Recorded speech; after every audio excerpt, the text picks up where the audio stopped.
সারাদিনে রোগীর চাপ যেমন ছিল, চাতক পাখির মতন আমার ভক্তরা তাকিয়ে আছে। আমি জানি যে গতকাল বৃহস্পতিবার গেল, চেম্বার বন্ধ ছিল, ভিডিও পেলাম না, মানিয়ে নিলাম মনটাকে। কিন্তু আজ শুক্রবার, স্যার কি আপনি ছলনা করছেন? সন্ধে 6:30 হয়ে গেল, একটাও ভিডিও পেলাম না, কী করে দেবো? প্রচণ্ড চাপ, পাগলের মতো আমরা বাড়ি যাব, এখানে দৌড়াবে, ও ট্রেন পাচ্ছে না, আর নিজের শরীরটাও ভালো নেই, আমি আর ইন্টারেস্ট নিইনি। কিন্তু লাস্টের এই ভিডিওটা দুটি কাজ হোক।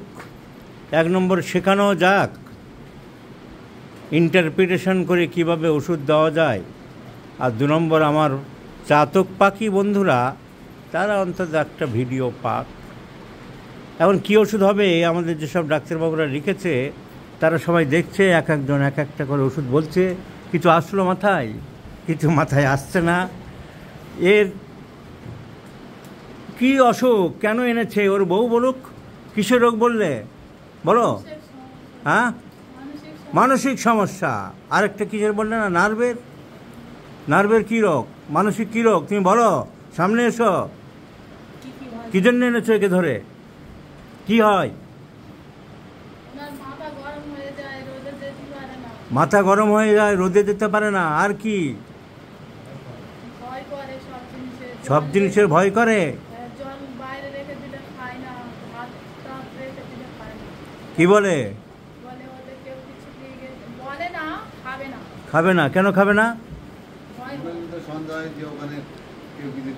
কেউ কিছু বিষ দিল কিনা? তাহলে আমাদের ওষুধ আবার সন্দেহ হবে না তোমার?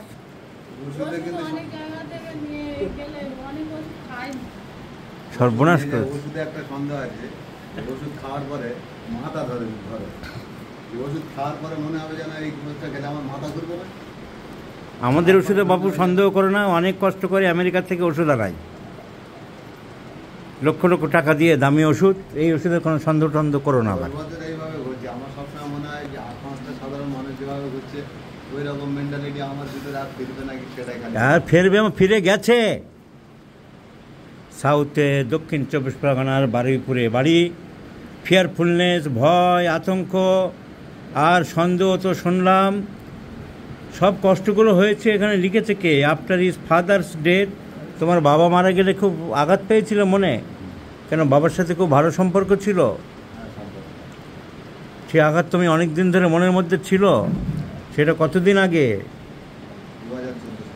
14? ও অনেক আগে, 10 বছর আগে। তার এফেক্ট এখন হচ্ছে না। এখন এই যে তোমার ভয় ভীতি, এই যে সব কাণ্ড কারখানাগুলো করছে, এটা কত বছর ধরে করছে? কতদিন? তারপর থেকেই 10 বছর ধরে? বছর 3 বেশি। আর তুমি এত সহ্য করছো?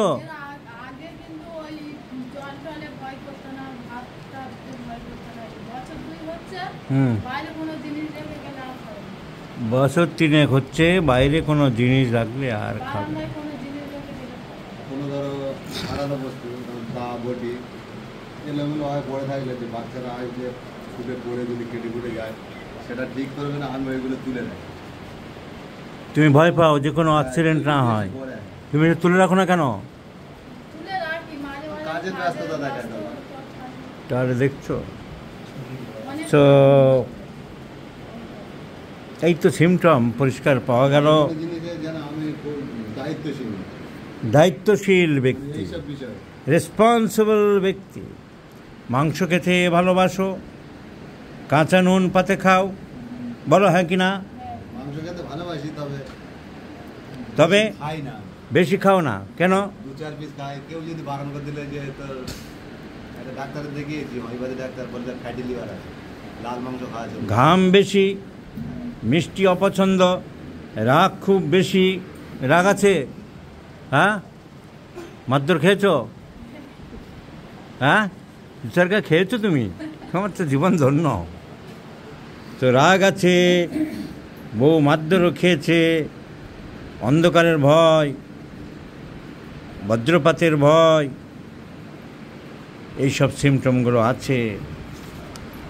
আবার এখানে লেখা আছে অল বডি বার্নিং, তোমার শরীর জ্বালা পোড়া করে। হ্যাঁ।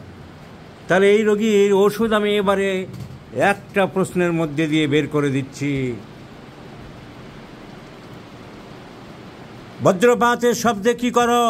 বজ্রবাজ পড়লে কিরকম ভয় পায়? বাড়ি ছেড়ে পালায়। ঝড় হলে বাড়ি ছেড়ে পালায়। হয়ে গেল ওষুধ।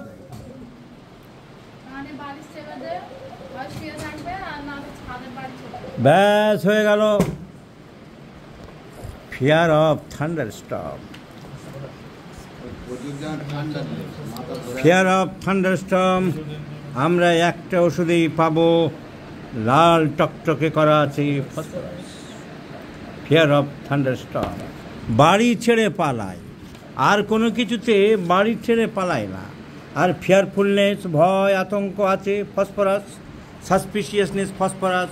আর এই কেসটাকে তার সাথে মালা গেঁথেছি, যেটা এতক্ষণ বলিনি, আমি মনে মনে মালা গেঁথে রেখে দিয়েছি। এবার দেখিয়ে দেবো সব ফসফরাস মিলছে কিনা। বার্নিং বার্নিং বার্নিং, সারা শরীরে বা জ্বালা পড়া আছে। এখানে দেখলাম মিষ্টি খেতে অপছন্দ, অ্যাভারশন টু সুইটস, মিষ্টি ভালোবাসে না, শরীরে জ্বালা পড়া আছে। আর কি পেলাম? সেক্সুয়াল ইরেকটাইল ডিসফাংশন তো আছেই। আর পেলাম ফসফরাসের এই ভয় আতঙ্ক। আর পেলাম লবণ, ডি দেয়ার ফর সল্ট, লবণ খেতে চায়। সো ভয় আতঙ্ক জীবন গ্রাস করেছে। কাঁচা লবণ পাতে লাগে, নুন খেতে হয়। আর ইরেকটাইল ডিসফাংশন, আর মিষ্টি খুব একটা পছন্দ করো না, মিষ্টি ভালোবাসে না। আর জ্বালা পোড়া আছে শরীরে। আর ঠান্ডা জল কোল্ড ড্রিঙ্কস খেতে ভালোবাসো। তোমার ইচ্ছা করে খেতে। কোল্ড ড্রিঙ্কসের দোকানে গেলে মনে হয় একটা কোল্ড ড্রিঙ্কস খাই, মনে হয় একটা কোল্ড ড্রিঙ্কস খাই, এরকম বলে। মিষ্টি খেতে চায় না, কোল্ড ড্রিঙ্কস খেতে চায়।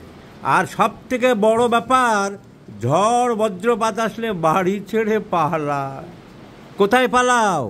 বাড়ির কাছে একটা কর্মতীর্থ আছে, সরকারি যে ঘরগুলো করে রেখেছে, ওখানে আমার বাড়ির কাছে তো একদম চারতলা বিল্ডিং, ওখানে চলে। ওই চারতলা বিল্ডিংয়ের বাড়ির পাশে গভর্নমেন্ট থেকে যে ফ্ল্যাট সেন্টার টাইপের করে, দুর্যোগ আবহাওয়া আসলে তারা লোকে আশ্রয় নিতে পারে, অনেক জায়গায় করে। সেইখানে ও চুপ করে গিয়ে নিচের তলায় ঢুকে পড়ে। বাঁচতে হবে তো। আরে এটাই তো ফসফরাস। এত ফিয়ার অফ থান্ডারস্টর্ম আর কার আছে? So phosphorus is the choice of medicine. যারা আজকে সারাদিনে ভিডিও পাওনি, তাদের কানায় কানায় পরিপূর্ণ করে দিলাম।